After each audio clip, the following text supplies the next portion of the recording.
Il a où, il a où, il a redonné la vie à mon âme, après tant d'années de souffrance.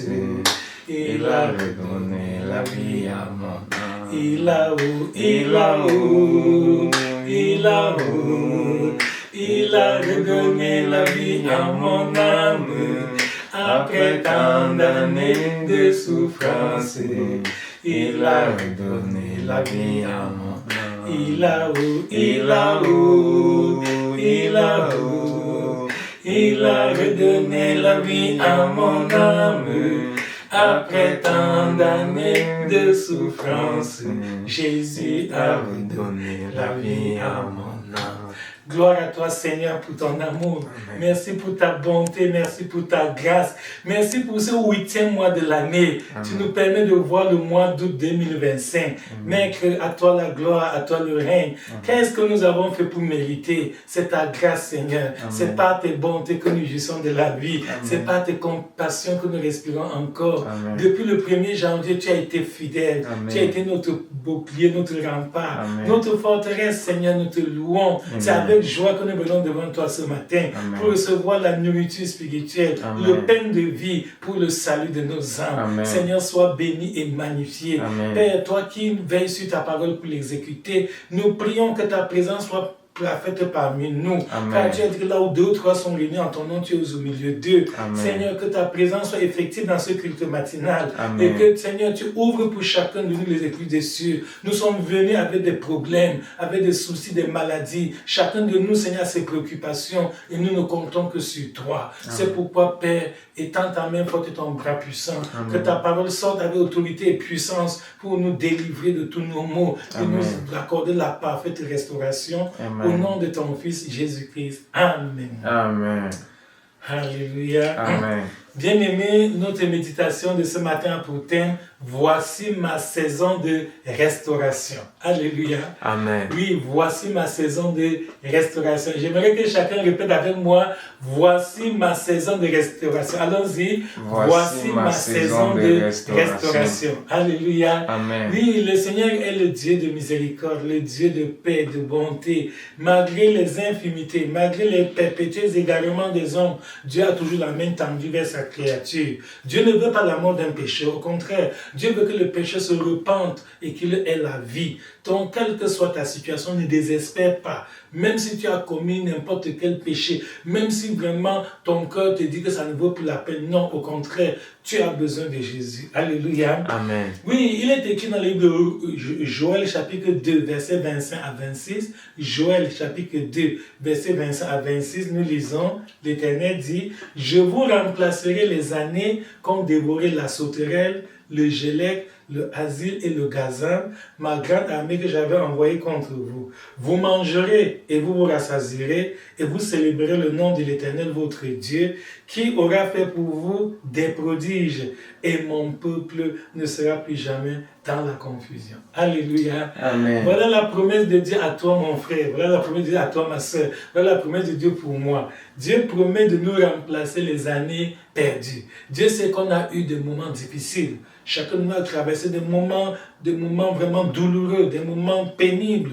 Oui, la vie de l'homme n'est pas un long fleuve tranquille. Non, non, non. Il y a des hauts et des bas. Il y a des bonnes saisons, de mauvaises saisons. Il y a des moments de joie, des moments de tristesse.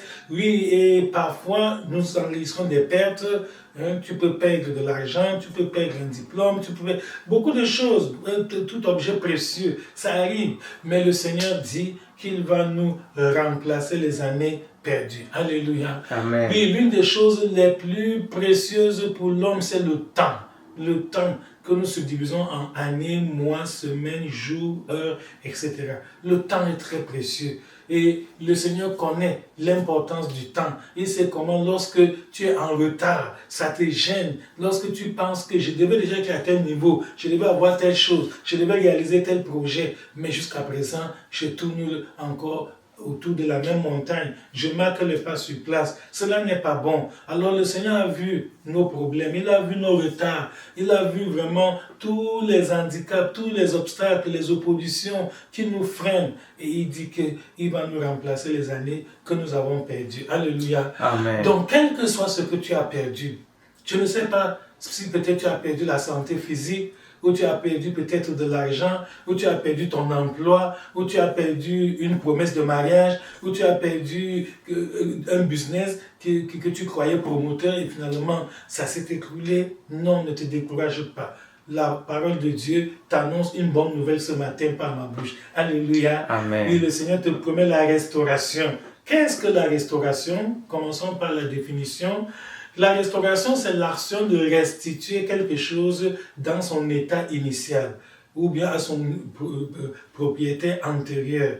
Ou bien restaurer quelque chose, c'est ramener cette chose à l'état où cette chose était au début, à l'état initial, à l'état antérieur. C'est ça. Donc, pour nous, les enfants de Dieu, quand nous parlons de restauration, ça veut dire que Dieu veut nous ramener à un état de plénitude. Si tu es malade, Dieu veut te ramener dans la parfaite santé. Si tu es pauvre, Dieu veut subvenir à tes besoins. Si tu es délaissé, isolé, déprimé, tout le reste, Dieu veut encore te restaurer la paix, le bonheur, la plénitude, l'épanouissement. Alléluia. Amen. Donc la restauration s'applique sur tous les plans, dans tous les domaines de la vie, Dieu veut te restaurer. Dans 2 Chroniques, chapitre 7, verset 14, nous avons cette glorieuse promesse du Seigneur qui dit « Si mon peuple, ceux qui a invoqué mon nom, s'humilie, prie et cherche ma face, et s'il se détourne de ses mauvaises voies, je l'exaucerai des cieux, je lui pardonnerai son péché et je guérirai son pays. » Alléluia. Amen. Vous voyez, dans ce verset, Dieu a condensé beaucoup de choses. Il dit d'abord mon peuple, donc Dieu reconnaît que nous sommes son peuple. Ne te décourage pas, il y en a des enfants de Dieu qui disent « Oh, Dieu m'a abandonné, Dieu ne me connaît ». Ce n'est pas, tu es enfant de Dieu. C'est ça. N'oublie pas ton identité. Tu es enfant de Dieu. Ce n'est pas parce que ça ne va pas, ce n'est pas parce qu'il y a des tempêtes, tu traverses des moments de tempêtes, des moments difficiles, que tu vas dire que non, Dieu n'existe plus, Dieu m'a abandonné, Dieu ne me voit pas, Dieu m'a oublié. Non, il dit, si mon peuple, donc tu es son peuple, il reconnaît que tu es que son peuple. Il dit, celui qui a invoqué mon nom, Dieu sait qu'on t'invoque, on t'appelle que voilà le Alléluia, voilà le chrétien là. Dieu sait cela, que tu t'es fait connaître comme étant son enfant. Mais il te demande de t'humilier. Il dit, si mon peuple s'humilie, et s'il prie, et s'il cherche ma face, et s'il se détourne de ses mauvaises voies, je l'exaucerai des cieux. Donc l'oreille du Seigneur est toujours attentive. La main de Dieu t'attend, le Seigneur te tend la main, que reviens de tes péchés, reviens de tes iniquités, reviens de tes perpétuels égarements, quelles que soient les erreurs que tu as commises. Le Seigneur a encore la main tendue vers toi pour te recevoir. Il dit qu'il pardonnera ton péché et il guérira ton pays. Alléluia. Amen. Voilà la bonne nouvelle que Dieu nous donne. Je peux prendre un exemple biblique de restauration. Prenons l'enfant prodigue dont Jésus nous a parlé dans Luc 15, 11 à 32, Luc chapitre 15, verset 11 à 32. C'est un exemple biblique de restauration. Nous tous connaissons l'histoire de ce jeune homme qui à un moment donné, il a demandé à son père de lui donner sa part d'héritage. Et ayant tout ramassé, il est allé dans un pays lointain. Il s'est éloigné de son père. Comme toi aujourd'hui, le péché éloigne l'homme de Dieu. Oui. Quand quelqu'un vole, tu es loin de Dieu. Quand tu mens, quand tu insultes, quand tu bagarres, quand tu calomnies et les choses semblables, tu es en train de t'éloigner de Dieu. Le péché éloigne l'homme de Dieu. C'est ainsi que l'enfant prodigue s'est éloigné de son père. Et quand on est loin de Dieu, au début ça paraît très beau. Tu dis je joue la vie, je fais ce que je veux, et pourtant tu es en train de te créer des problèmes. Après un certain temps, tout ce qu'il avait était fini. Il a gaspiller tous les biens dans la prostitution, dans la vie de débauche. Et il s'est trouvé dans le besoin. Il n'avait plus rien. Et comme cela arrive souvent, quand tu as beaucoup d'argent, tu as beaucoup d'amis, et dès que l'argent finit, les gens disparaissent. Ces jeunes hommes qui étaient bien entourés avec les amis, les compagnons de jouissance, ils ont tous fui, l'ont abandonné. Ils se retrouvaient, aucun ne l'a aidé. Personne ne l'a dit, je vais t'héberger, je vais te nourrir, je vais à tes besoins. C'est la même chose qui arrive aujourd'hui, donc il n'y a rien de nouveau sur la terre. Si bien qu'il était obligé d'aller se faire ouvrier, se faire recruter comme employé, et pour garder les porcs de quelqu'un. Et même la nourriture du porc, on ne lui permettait pas de manger. Il était misérable. Mon frère et ma soeur, Peut-être c'est de toi que le Seigneur parle ce matin. Oui, tu as pris de mauvaises décisions. Tu as fait de mauvais choix. Tu es en train de souffrir des conséquences de tes mauvaises décisions du passé. Peut-être tu as quitté l'école avant le temps. Peut-être tu as attrapé une grossesse non désirée. Peut-être tu as commis une faute, on t'a renvoyé de ton travail. Je ne sais pas quelle est la cause de ta situation, mais autant le Seigneur est sévère en ses exigences, Dieu est riche en son amour. Alléluia. Amen. Dieu est sévère en ses exigences, mais il est riche en son amour. Donc le Seigneur n'aime pas le péché, mais Dieu aime le pécheur. Alléluia. Amen. C'est pour ça que quand l'enfant prodigue est rentré en lui-même, il s'est réveillé et dit, mais comme je souffre ici, alors qu'il y a des employés, des ouvriers qui mangent bien chez mon père, alors il a décidé que je vais rentrer vers mon père. Il n'a pas eu honte comme toi. Toi, quand tu te rends compte que tu as fait une erreur, tu as honte, tu veux sauver la face, tu fais tout et tout pour faire le dur, pour montrer que ça va, alors que ça ne va pas. Dans ton cœur, tu sais que ça ne va pas. Tu n'es pas heureux, tu n'es pas satisfait. Mais tout le temps, tu prétends, tu fais semblant que oh, ça va, je suis là, on force, on pousse, on met la cale. Tout ça, ce n'est pas digne d'un enfant de Dieu. Reviens à ton père, au lieu d'être là, tu fais semblant, tu ne fais qu'essayer, ça ne va pas, tu essayes, tu forces, ça ne va pas, tantôt tu t'en vas même t'endetter, après ça devient difficile, tu prêtes encore pour rembourser notre dette, et c'est tout ce cafouillage-là, c'est pas à ça que Dieu t'a destiné. Le Seigneur a fait pour toi des projets de paix et de bonheur, alléluia. Amen. Dans Jérémie 29, 11, le Seigneur dit qu'il veut te donner un avenir et de l'espérance, donc reviens à ton père. La solution n'est pas ton oncle, ton frère, ton grand, je ne sais pas quel membre de famille, quel ami, Non. Les amis t'ont déçu. Les membres de famille t'ont abandonné. Les relations t'ont fui. Aujourd'hui, tu as pris le téléphone, on ne te répond pas. Reviens à ton père. Tout cela, ce sont des signes pour te montrer que tu as besoin de Dieu. C'est Dieu qui a la solution à ton problème. Ce n'est pas un homme. Tu te fâches des gens, tu accuses, tu te plains partout. Alors que tout ce temps que tu gaspilles à te plaindre, à accuser, à te fâcher, si tu revenais à Dieu comme l'enfant prodigue, ta situation serait déjà changée. Alléluia. Amen. Dès qu'il est venu, le Père l'a aperçu de loin et le Père allait l'accueillir. Et le Père l'a ramené à la maison. Le Père lui a pardonné. Le Père ne sait pas, mais toi, tu avais mal fait, tu avais pris l'argent. Non. Dieu n'est pas comme ça. Dieu n'est pas rancunier. Hein? Le Seigneur est le Dieu de pardon, le Dieu de miséricorde. Autant les cieux sont élevés au-dessus de la terre, autant ses pensées sont élevées au-dessus de nos pensées. Alléluia. Amen. Et autant l'Orient est loin de l'Occident, autant le Seigneur est loin de nous nos péchés. Donc reviens à ton Père qui ne se lasse pas de pardonner. Dieu ne se fatigue jamais de pardonner quelqu'un. C'est les hommes qui se fatiguent de demander pardon à Dieu. Et finalement, ils périssent, ils souffrent, parce qu'ils ne veulent plus demander pardon à Dieu. Parce qu'ils ont créé de fausses doctrines, disent que Dieu ne peut plus leur pardonner, que Dieu les a rejetés, Dieu les a abandonnés, ils sont condamnés à l'enfer, qu'ils aillent seulement attendre le jour où l'enfer va les recevoir. Non! Tant qu'il y a de la vie, il y a de l'espoir. Alléluia. Amen. Tant que tu respires encore, tu peux revenir à Dieu. Regarde le brigand sur la croix. Il était à quelques secondes de la mort. Il était condamné à cause de ses crimes, de vols, des actes de brigandage qu'il a commis. Mais même à la dernière seconde, il a dit à Jésus, souviens-toi de moi quand tu viendras dans ton règne. Et Jésus a dit, non, ce n'est pas quand je viendrai dans mon règne que je me souviendrai de toi. Je me souviens de toi maintenant, ici et maintenant. Ce soir même, tu vas dîner avec moi au paradis. Alléluia. Amen. Dieu veut changer ta destinée aujourd'hui. Dieu veut changer ta vie aujourd'hui. Dieu veut changer ta situation aujourd'hui. Mais pourvu que tu reviennes à lui. Il a dit, si mon peuple, ceux qui invoquent mon nom, revient de ses mauvaises voies, s'il demande pardon, s'il s'éloigne de l'iniquité, s'il prie et s'il cherche ma face, je l'exaucerai des cieux et je guérirai son pays. Donc l'enfant prodigue est un exemple de restauration. Le père a organisé une fête en son honneur. On a tué le veau gras, ils ont mangé, se sont réjouis. C'est ça que Dieu veut faire pour toi. Donc la Bible dit qu'il y a de la joie au ciel parmi les anges. Lorsque un seul pécheur se repent, plus que pour 99, jusqu'ils n'ont pas besoin de repentance. Alléluia. Amen. Voilà le premier point. Qu'est-ce que la restauration? Nous avons vu, c'est l'action par laquelle Dieu te ramène à ton état initial. Et quels sont les domaines dans lesquels nous pouvons expérimenter la restauration? Oui, certains parmi nous ont besoin de la restauration dans leur santé physique. Parce qu'ils sont malades depuis. Tantôt la maladie part, tantôt ça revient.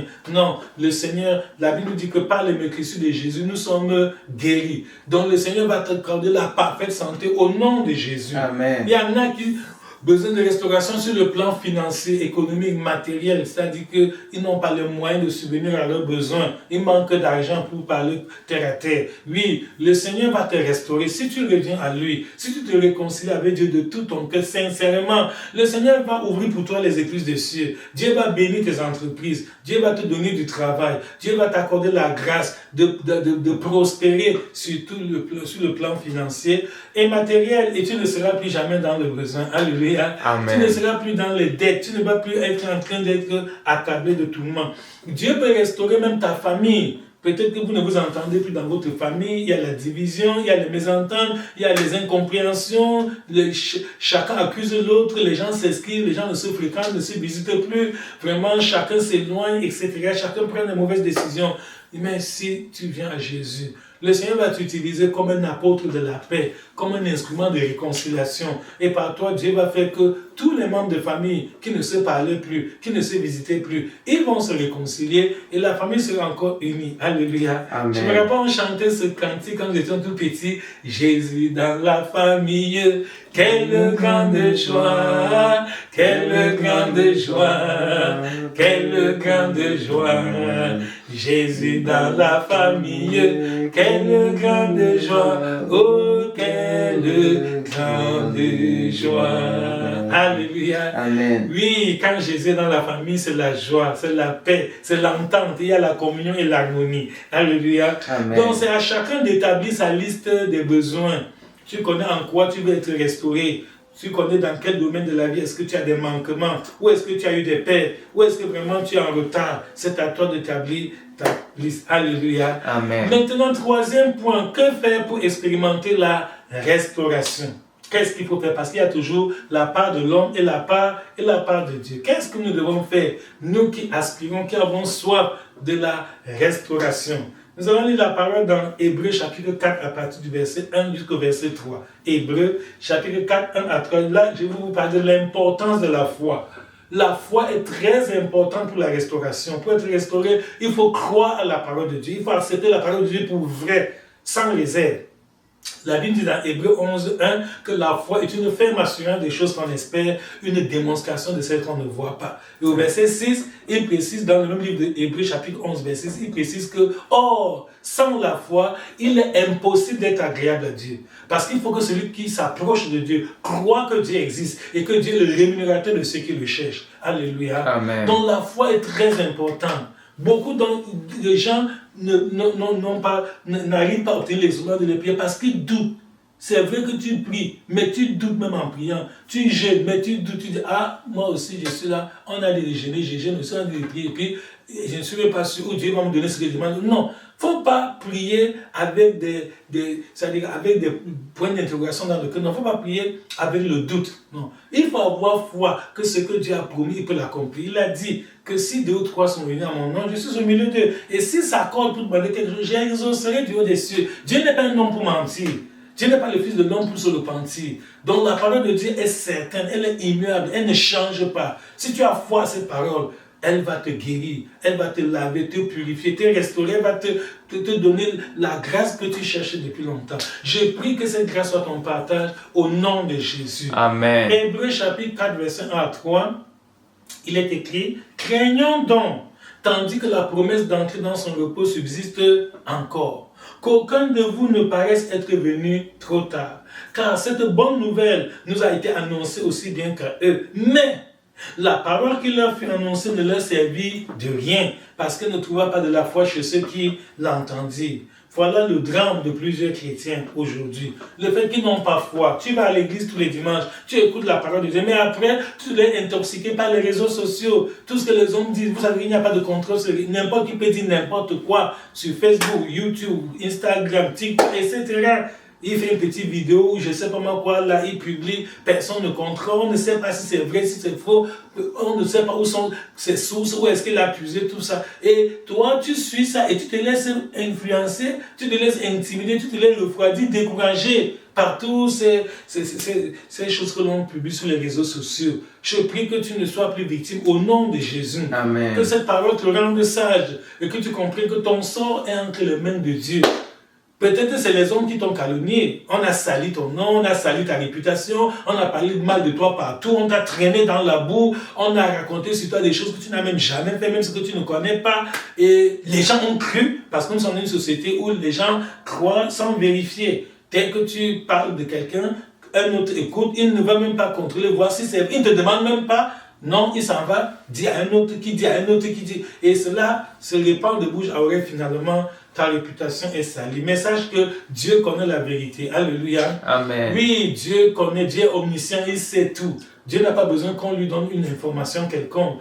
Donc si tu es innocent, garde ta paix. Ne te laisse pas troubler par le fait qu'on t'a calomnié, on a fait le Congo ça sur toi, on a menti sur toi, on t'a même puni. On t'a même puni, il y en a qu'on punit comme ça, sans avoir vraiment fait les recherches pour voir si sa culpabilité est établie. Bon, ça c'est les hommes. Et parfois ça arrive à l'église. Oui, parfois, mais à l'église, quelqu'un est victime d'une sentence pour laquelle il n'est pas coupable, juste parce qu'il y a des gens qui ne sont pas sérieux et qui s'arrangent à faire monter des coups, faire des intrigues, des coups bas pour nuire à tel, pour avoir tel poste, pour avoir tel titre, pour toutes ces choses charnelles.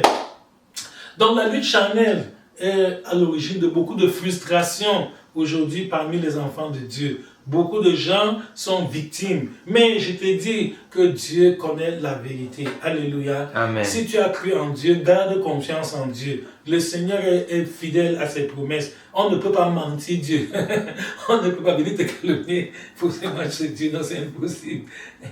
Il n'y a pas d'obscurité. Il n'y a rien que le Seigneur ne connaît pas. Donc, le drame de ces personnes dont nous parle le livre d'Hébreux est que Dieu les a aimés, Dieu leur a donné sa parole, mais cette parole ne leur a servi de rien. Dieu leur a annoncé une bonne nouvelle. Comme je t'annonce une bonne nouvelle ce matin, que tu es dans une saison de restauration. Alléluia. Amen. Oui, c'est le thème de ce message. Voici ma saison de restauration. C'est ta saison de restauration. C'est la saison où Dieu vraiment changer ta vie. Dieu veut te bénir, te sauver, te délivrer, te guérir. Dieu voudrait t'accorder la joie, la paix, le bonheur.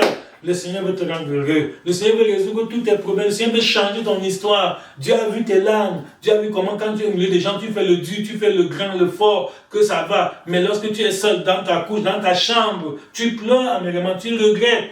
Oui, le Seigneur veut essuyer tes larmes au nom de Jésus. Amen. Pour que cela soit possible, il te faut la foi. C'est ce que la Bible dit dans Hébreux. Que d'autres personnes ont été déprimées comme toi, et dans leur dépression, Dieu leur a envoyé la bonne nouvelle, mais ils n'ont pas cru. Cette parole qu'il leur fait annoncer ne leur servit de rien parce qu'ils n'ont pas eu la foi en cette parole. Donc quand tu n'as pas foi en la parole de Dieu ne te sert de rien. Et la même parole va faire des miracles, des prodiges dans la vie d'une autre personne. Alléluia. Amen. Dans Psaume 107, verset 20, Psaume chapitre 107, verset 20, la Bible dit qu'il a envoyé sa parole et les guérit. Il les fait échapper de la fosse. Tu vois? Donc ce sont des gens qui étaient malades. Dieu a envoyé sa parole. Ils ont eu foi en cette parole. Cette parole les a guéris. D'autres personnes écoutent la même parole et ils rentrent avec leur maladie parce qu'ils n'ont pas fait dire que non, on m'a dit que c'est trop grave. On m'a dit que si je ne parle pas, si je ne fais pas ceci, cela. Non, Dieu est le médecin suprême. Alléluia. Amen. Dieu n'est pas un homme. Pour te guérir, Dieu n'est pas obligé de passer par les procédures des médecins et tout le reste. Ça, c'est la science humaine. La puissance de Dieu au-dessus de tout ça. Donc, ils n'ont pas eu foi. Et la Bible nous dit donc, nous met en garde. Donc, c'est un avertissement que l'auteur de l'Épître aux Hébreux nous donne. Que craignons donc.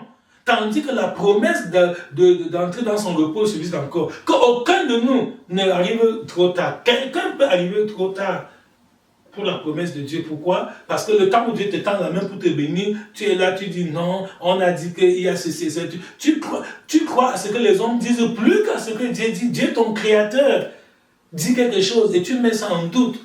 Et tu crois plutôt à ce que les hommes racontent au quartier ou sur les réseaux sociaux. Vraiment, c'est déplorable. Il t'appartient de revenir en toi-même, comme l'enfant prodigue est revenu en lui-même. C'est vraiment bon de se ressaisir. Il faut te ressaisir, mon frère et ma soeur. C'est toi qui prolonges ta souffrance. C'est toi qui retarde les ossements de ta prière. C'est toi qui empêche Dieu d'accomplir ses promesses dans ta vie. Ce qui arrive aux autres doit nous servir d'instruction. Ces hommes dont on nous parle dans l'Épître aux Hébreux ont écouté la parole. Dieu leur a annoncé une très bonne nouvelle, mais ça ne leur a servi de rien parce qu'ils n'ont pas cru. Parce qu'ils n'ont pas eu foi en cette parole. Au verset 3, il dit, pour nous qui avons cru, nous entrons dans le repos de Dieu. Alléluia. Amen. Et si tu crois, tu entreras dans le repos de Dieu. Si tu crois, Dieu va guérir ta maladie. Si tu crois, Dieu va te donner du travail. Si tu crois, Dieu va te donner un époux ou une épouse. Si tu crois, Dieu va te donner un enfant. Si tu crois, tout dépend de ta... Voilà la question. Il te sera fait selon ta foi. C'est Matthieu chapitre 9, verset 29. Matthieu, chapitre 9, verset 29, c'est très important. Le Seigneur a dit ça plus clairement dans ce texte-là. Matthieu, chapitre 9, verset 29, il dit qu'il te sera fait selon ta foi. Tout dépend de ta foi, mon frère. Tout dépend de ta foi. Il te sera fait selon ta foi. Donc, si tu doutes, Dieu ne peut rien faire pour toi. Si tu doutes, si tu n'as pas foi à la parole de Dieu, le Seigneur ne peut pas changer ta situation. Donc, voici le moment favorable. Ferme tes oreilles aux dits des hommes. Aujourd'hui, il y a trop de bavardage, trop de commentaires, trop de on a dit que. Et personne ne veut dire que c'est moi qui dis que. Chacun dit qu'on a dit que. Personne n'est responsable, ne veut assumer ses propos. Et malheureusement, ça affecte les gens. Je vois des gens découragés, des gens déprimés, les gens complètement abattus. Ils sont juste parce qu'ils se laissent intimider, influencer par les hommes. Mais pour nous qui avons cru, nous entrons dans le repos de Dieu. Alléluia. Amen. Si tu crois, si tu as confiance en la parole de Dieu et tu la mets en pratique, tu verras, tu verras la gloire de Dieu. Alléluia. Amen. Si tu crois, tu verras la gloire de Dieu. C'est la promesse que Jésus a faite à Marthe et Marie qui venaient de perdre leur frère Lazare. Elle leur a dit qu'elles étaient en train de pleurer. Elles regrettaient que, ouais, Seigneur, si tu étais ici, mon frère ne serait pas. Même toi, tu as des regrets, tu as beaucoup de remords, tu as eu des pertes. Tu dis, ouais, si je n'avais pas. Non, si tu crois, tu verras la gloire de Dieu. Malgré les échecs que tu as traversés, malgré les déceptions, les hommes t'ont déçu, les hommes t'ont trompé, les gens t'ont escroqué, les gens ont même bouffé ton argent, les gens t'ont donné des faux rendez-vous, les gens ont abusé de ta confiance, les gens ont abusé de toi parce que tu étais naïf. Oui, mais malgré tous ces malgré tous les malgrés, si tu crois, tu verras la gloire de Dieu. Alléluia. Amen. Donc la condition première est très très importante, primordiale pour expérimenter la restauration, c'est la foi. Il faut avoir confiance en Dieu. Dans Luc 1,37, la Bible nous dit que rien n'est impossible à Dieu. Donc le mot impossible n'existe pas dans le vocabulaire de Dieu. Ça, c'est les hommes qui ont inventé ce mot-là. Rien n'est impossible à Dieu. Dieu est capable de tout. Donc tout dépend de toi. Beaucoup d'hommes souffrent juste à cause de leur incrédulité. Donc tu limites l'action de Dieu dans ta vie par le manque de foi, par le manque de confiance en Dieu. Donc voici le moment favorable. Voici une saison de restauration où certainement Dieu t'a fait venir à ce culte ce matin pour te donner cette opportunité de croire, d'avoir confiance en lui pour qu'il transforme ta vie. J'ai foi que la grâce de cette parole va inculquer, parce que la foi vient de ce qu'on entend, et ce qu'on entend est la parole de Dieu. J'ai foi, comme tu écoutes la parole de Dieu ce matin, elle va s'aimer la foi en toi au nom de Jésus. Amen. Là, le doute a aussi décimé les gens, même dans les temps anciens, dans l'Ancien Testament. Je me rappelle quand Dieu a fait sortir Israël, le peuple d'Israël d'Égypte, ils ont marché jusqu'à ce qu'ils approchent de Canaan. Moïse a envoyé les 12 espions explorer le pays promis. Ils sont allés de retour, malheureusement. Il y a 10 espions sur 12 qui ont décrié, qui ont vraiment dit non, c'est vrai que c'est un pays pour le lait, mais nous y avons vu les géants, les fils d'Anak. Et ils ont découragé le reste de la population. Ce n'est pas, même aujourd'hui, il y a les 10 espions parmi nous aujourd'hui, parmi les chrétiens, dans les églises, dans les assemblées. Il y a les gens qui jouent le rôle des 10 chrétiens, des 10 espions, oui. Il y a les gens dont le seulement de rendre tout le monde, tu crois que ça peut encore se faire, tu crois que Dieu peut encore guérir quelqu'un aujourd'hui, tu crois que Dieu peut encore, il faut jongler, tu crois qu'on peut avoir le travail comme ça, non, il faut faire la corruption, il faut ceci et cela, non. Dieu n'a pas changé, rien n'est impossible à Dieu. Le Seigneur peut encore faire des miracles aujourd'hui. Le temps des miracles n'est pas passé. Et je décrète et je déclare qu'aujourd'hui Dieu opérera un miracle dans ta vie au nom de Jésus. Amen. Si tu crois, Dieu va transformer ta situation. Dieu va bénir ta famille. Même ton enfant qui est devenu délinquant et qui ne dort plus à la maison et qui a rejoint un groupe de bandits, de mauvaises compagnies qui corrompent les bonnes mœurs, Dieu peut le ramener. Dieu peut le ramener comme un enfant pour Dieu peut le transformer. Même ton foyer qui ne va pas bien. Aujourd'hui, il n'y a pas la paix entre toi et ton époux ou ton épouse. Non, Dieu peut encore amener l'harmonie conjugale au milieu de vous au nom de Jésus. Amen. Donc, 10 espions ont douté de la promesse de Dieu. Il n'y a que Josué et Caleb qui ont eu foi que l'Éternel va nous être favorable et nous allons nous emparer du pays promis. Et ce sont les dieux qui sont entrés dans la terre promise.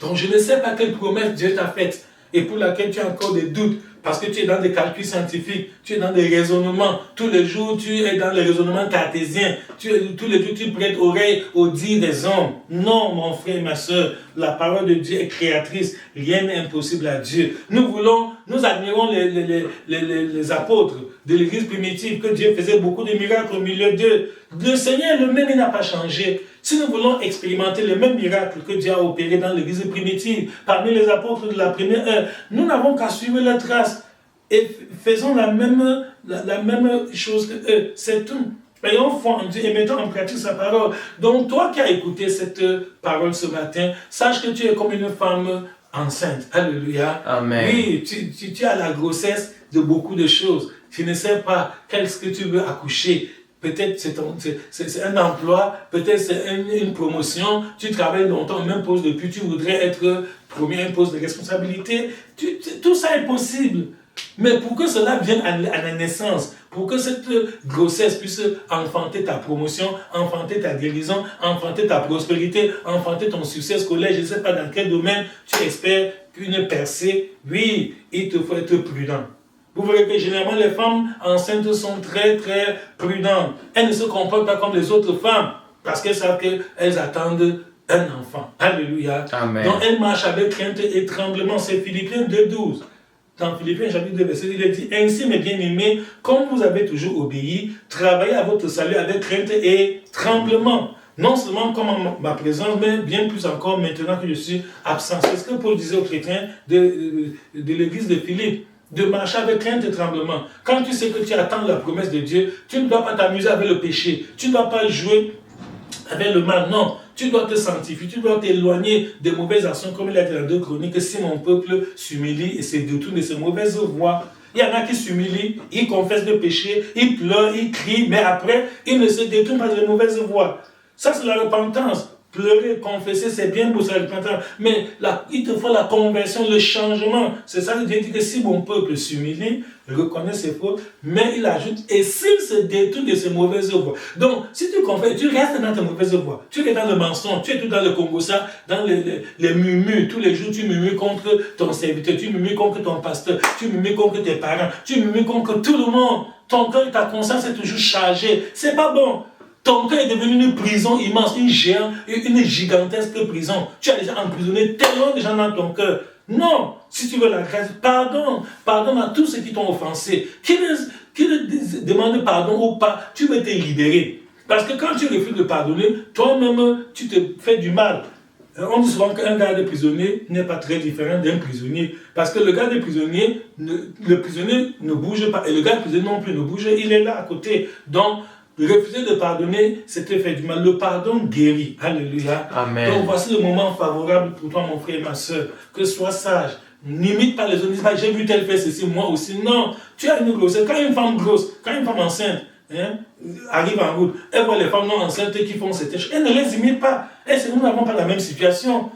On n'est pas dans le même état. Je dois tenir compte que je suis dans une période où j'attends d'enfanter un enfant. C'est ça. Donc, Hébreux 6, 11 à 12 nous dit, nous désirons, Hébreux chapitre 6, verset 11 à 12, nous désirons que chacun de vous montre le même zèle pour conserver jusqu'à la fin une pleine espérance, en sorte que vous ne vous relâchiez point, et que vous imitiez ceux qui, par la foi et la persévérance, héritent des promesses. Alléluia. Amen. Donc, d'après la Bible, il y a 2 conditions pour hériter d'une promesse. Quand Dieu te promet quelque chose, il te faut la foi et la persévérance. Abraham a eu foi. Et il a persévéré. Ce n'est pas le même jour où Dieu lui a promis l'enfant qu'il a eu, Isaac. Non, ça a pris du temps. Il a eu foi, il n'a pas douté. Et finalement, il a persévéré, il a tenu ferme malgré les difficultés. Et il a fait. Toi aussi, tu peux avoir ton Isaac aujourd'hui au nom de Jésus. Amen. Mais la promesse de Dieu va s'accomplir dans ta vie. Si toi aussi, tu gardes la foi et la persévérance.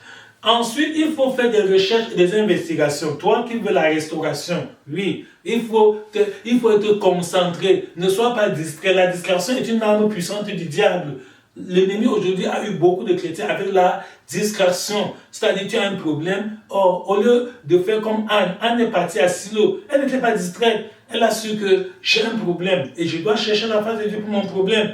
D'autres vont comme ça dans de grandes rencontres, les retraites, les conventions et tout, et arrivés, ils sont discrets. C'est quand ils rentrent chez eux, à la maison, qu'ils se souviennent que ouais, j'ai même telle situation. Alors que Dieu pouvait résoudre le problème là-bas. Parce que la Bible dit qu'il est plus agréable pour des frères de demeurer ensemble, Psaume 133. Parce que c'est là où les enfants sont réunis là, que Dieu déverse la bénédiction et la vie pour l'éternité. Et cette grâce peut te guérir, cette grâce peut te donner un enfant comme ça a donné à un.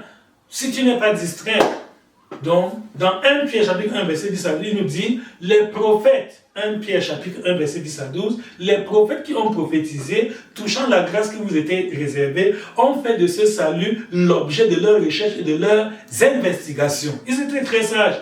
Voilà, ils ont fait de ce salut, Dieu leur a fait une promesse. Et ils ont fait de cette promesse est devenue l'objet de leurs recherches et de leurs investigations. Toi, tu fais des recherches sur des choses qui ne t'intéressent, qui ne t'aideront à rien. Tu cherches à connaître comment le voisin s'habille, comment Tout ça, ça te sert à quoi? Une curiosité inutile. Hein? Tu emmagasines, tu accumules des connaissances juste pour des ragots et des commentaires. C'est pas sérieux. Tu as des problèmes. Tu as ta vie à gérer. Tu as ta propre destinée dont tu dois t'occuper. Fais de ta destinée l'objet de tes recherches et de tes investigations. Je vais faire comment pour que la promesse de Dieu s'accomplisse dans ma vie. Voilà, c'est ton sujet de prière, c'est ton sujet de réflexion. C'est ça. Jésus a dit dans Jean 15, 5 que sans moi, vous ne pouvez rien faire. Donc je ne compte que sur Dieu. Je ne compte pas sur un homme. Voilà pourquoi celui qui veut la restauration doit grandir dans son intimité avec Dieu. Alléluia. Amen. Oui, tu dois grandir dans ton intimité avec Dieu. Ne croise pas les problèmes, dire Dieu m'a pris la restauration, ça va bien. Ça ne viendra pas. Ça ne viendra pas. Il y a la part de Dieu, il y a la part de l'homme. Dans Psaume 91, à partir du verset 1 jusqu'au verset 16, que vous pourrez lire à la maison, nous allons lire présentement rien que le verset. Et la Bible dit, celui qui demeure sous l'abri du Très-Haut repose à l'ombre du Tout-Puissant. Alléluia. Amen. C'est très profond. Celui qui demeure sous l'abri du Très-Haut repose à l'ombre du Tout-Puissant. Donc, il est question de demeurer. Il est question d'être vraiment un habitant du lieu secret, le lieu de prière. Il faut que ton hôtel de prière soit toujours actif. C'est ça. Il ne faut pas que toi, tu te décourages dans la prière, dans le jeûne, dans la sanctification. Non. Il dit celui qui demeure. Celui qui demeure dans la prière est différent de celui qui visite le lieu de prière. Beaucoup d'entre nous visitent occasionnellement le lieu de prière, de temps en temps comme ça. Hein? Tu visites le lieu de prière et après tu disparais pour très longtemps d'ailleurs. Et après un bon bout de temps, quand tu es encore accablé de difficultés, quand tu ne sais plus comment faire, tu viens encore devant Dieu. Non, c'est pas bon. Celui qui veut vraiment obtenir la restauration doit grandir dans son intimité avec Dieu. Tu dois demeurer dans le lieu de prière. Tu dois garder une bonne relation personnelle avec Dieu en permanence, en tout temps, pas seulement occasionnellement. Parce qu'un visiteur est différent d'un habitant. On dit que quelqu'un habite quelque part parce qu'on sait que c'est là où il demeure.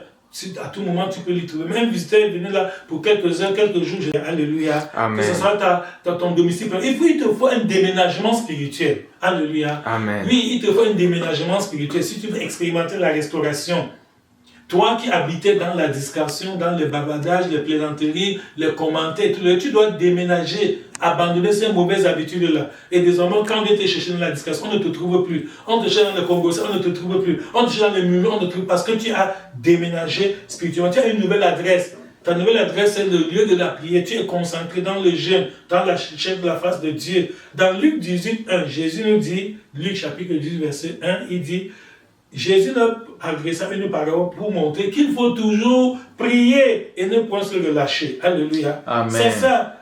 Il faut toujours prier et ne point se relâcher. Toi qui es tout le temps dans les réseaux sociaux, sur les films, les séries télévisées, les romans, etc. C'est ça la discrétion, c'est ça qui te prive de la grâce de Dieu. C'est à cause de cela que vraiment ta blessure continue et tes problèmes. Dans Jean 14, 30, Jésus nous a donné l'exemple. Il est notre modèle parfait. Jésus dans Jean 14, 30, que je ne parlerai plus guère avec vous, car le prince de ce monde vient, il n'a rien en moi. Alléluia. Amen. C'est très important quand Satan n'a rien en toi.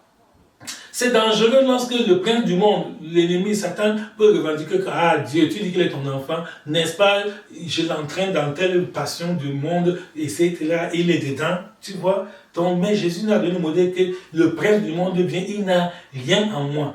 Dans Zacharie 3, nous avons vu le grand prêtre Josué qui est parti en prière. Et pendant qu'il priait, Dieu, Satan était à sa droite pour l'accuser. Donc même toi, certaines choses que tu fais en cachette, personne n'est au courant. Les péchés secrets, les choses que tu dissimules, tu te caches, tu dis que personne ne me voit. Dieu te voit. Et quand tu vas t'agenouiller pour prier, Satan sera à ta droite pour t'accuser que Dieu, il a fait ceci en cachette, il a dissimulé tes choses. Ce n'est pas bon. Voilà ce qui retend l'exaucement de ta prière. Donc que la grâce de Dieu t'aide à être sincère, à être consacré à Dieu. Laisse toute ta vie entre les mains de Dieu. Alléluia. Amen. Entre tes mains, j'abandonne tout ce que j'appelle le mien. Oh, ne permets à personne, Seigneur, d'en reprendre rien. Oui, prends tout, Seigneur. Oui, prends tout, mon roi. Entre tes mains, j'abandonne tout avec bonheur. Alléluia. Amen. Voilà le secret pour obtenir la restauration. Abandonne ta vie à Dieu sans réserve. Donne-toi au Seigneur totalement. Et le Seigneur va te visiter au nom de Jésus. Amen. Donc moi, je ne discute plus avec Dieu. Quand le Seigneur me dit monte, je monte. Je sais que le Seigneur a le meilleur pour moi. Je dois obéir. Je dois rester fidèle à ses promesses. Je sais que ça, c'est mon mois de décollage. Le Seigneur veut donner vraiment une grâce particulière dans ma vie. C'est à moi de changer la version de ma vie. Je l'ai dit dernièrement, que tant que tu gardes la version actuelle de ta vie, vraiment, beaucoup de choses ne vont pas changer. Si tu changes la version actuelle de ta vie, Dieu va te bénir. Dans 2 Corinthiens 5,17, il nous dit que si quelqu'un est en Christ, il est une nouvelle créature. Les choses anciennes sont passées, voici toutes choses sont devenues nouvelles. Toi-même, tu connais les choses anciennes qui sont encore dans ta vie. C'est ça. À toi d'abandonner toutes ces choses anciennes pour maintenant marcher en nouveauté de vie et expérimenter la grâce de Dieu. Dans Luc 10, 41 à 42, Jésus a reproché Marthe, que Marthe, tu t'inquiètes, tu t'agites pour beaucoup de choses. Mais une seule chose est nécessaire, et Marie a choisi la bonne part qui ne lui sera point ôtée. Alléluia. Amen. Je prie pour quelqu'un qui m'écoute ce matin, que cette parole t'aide à choisir la bonne part qui Amen. ne sera point ôtée. Amen. Que cette parole t'aide à abandonner la discrétion. Amen. Que cette parole t'aide à grandir dans ton intimité avec Dieu. Amen. Que cette parole t'aide à avoir une bonne relation personnelle avec Dieu. Amen. Que par ce message, tu puisses saisir le Seigneur pour qu'il t'accorde des temps de rafraîchissement. Amen. Oui, tu vas rendre témoignage. Tu vas expérimenter la restauration. Amen. Dieu va te remplacer toutes les années que tu as perdues. Amen. Même ce que tu as perdu depuis ta naissance, Dieu est capable de te restituer tout ça parce que rien n'est impossible à Dieu. Que cette parole sème la foi en toi. Amen. Car il a dit que les autres n'ont pas eu foi et la bonne nouvelle qu'on leur annonce ne leur a servi de rien. Je prie que cette bonne nouvelle transforme ta vie. Amen. Que cette bonne nouvelle puisse te délivrer de tous tes tourments, Amen. de tes souffrances, de tes problèmes. Amen. Que la parole de Dieu puisse encore se manifester, s'accomplir pleinement dans ta vie au Amen. nom de Jésus. Amen. Seigneur, merci pour ce message. Merci pour notre saison de restauration que tu nous as donnée. Amen. Merci parce que, Seigneur, par ta grâce, nous allons vaincre tous les géants. Nous allons surmonter tous les obstacles. Et nous allons obtenir, Seigneur, nous allons entrer dans notre pays promis. Nous allons expérimenter ta grâce. Seigneur, nous allons expérimenter la restauration sur le plan physique, matériel, financier, conjugal, dans tous les domaines, au nom de Jésus. Amen. Merci, Père, pour ta fidélité. À toi la gloire au siècle des siècles, au nom de Jésus-Christ. Amen.